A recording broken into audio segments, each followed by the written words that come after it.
Hey, what's up, everybody? Welcome in. Happy Monday. Glad to have you guys in. Good to see you here. Welcome into another episode of Crushing Fantasy Football.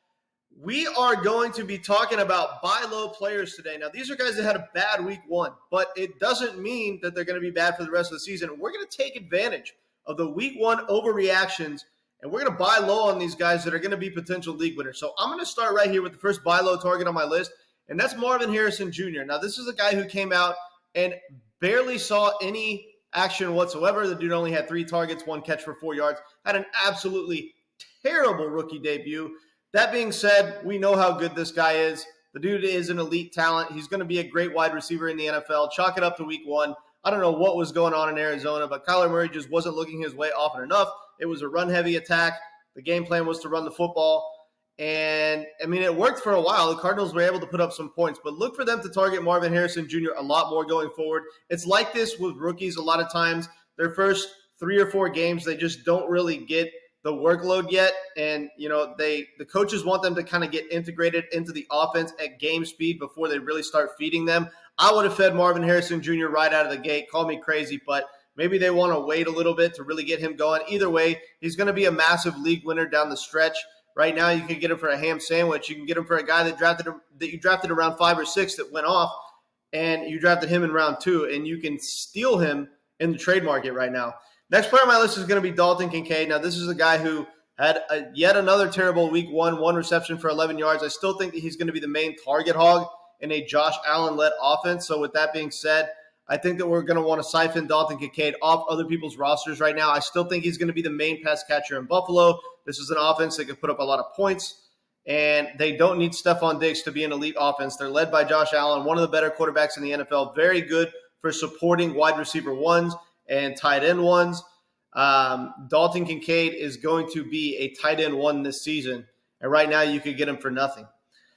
Next player on my list is going to be Amari St. Brown. Now, this is a guy who, well, you know, he was good all last year. He never had a game with less than 75 receiving yards at home.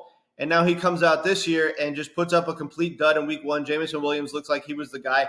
Take advantage of the fact that people think that J-Mo is just the guy in the offense now. Obviously, Jameson Williams, incredibly explosive, had 9 targets, had a great game. That's awesome. Amon-Ra St. Brown is still the wide receiver 1 in this offense. And right now you can buy low on him because of a poor performance in week 1. Make sure to grab Amon-Ra St. Brown in the trade market. Next player on my list is going to be Trey McBride. Now, this is a guy who had a bad week 1. He only had 5 receptions for 30 yards, but he was still getting targeted.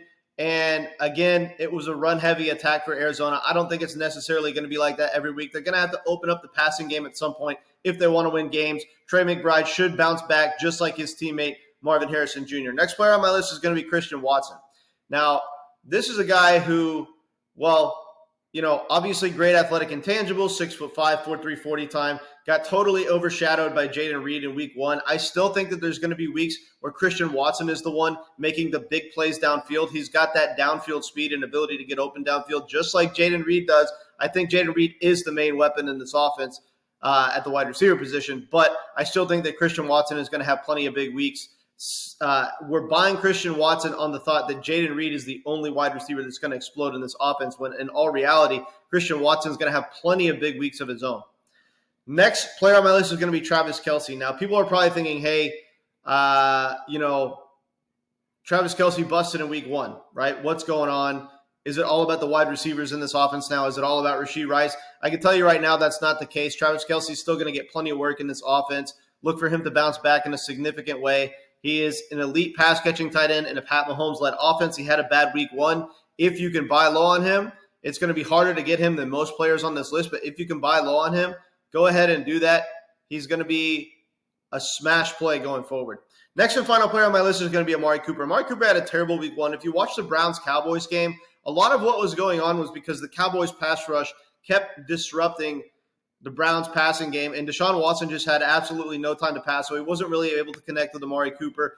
Honestly, though, Deshaun Watson looked really bad. I'm not even going to lie. Even when he had pass protection, his arm accuracy just didn't seem like it was there. With that being said, I do expect him to bounce back at least a little bit, and all he needs to do is bounce back a little bit and face teams with less intense of a pass rush, and he will be able to do fine. And Amari Cooper regardless, is going to be the main target hog in this offense. I mean, especially now with David Njoku banged up, who else are they going to throw the ball to? This dude's going to be getting fed like crazy going forward. He's a great buy low right now.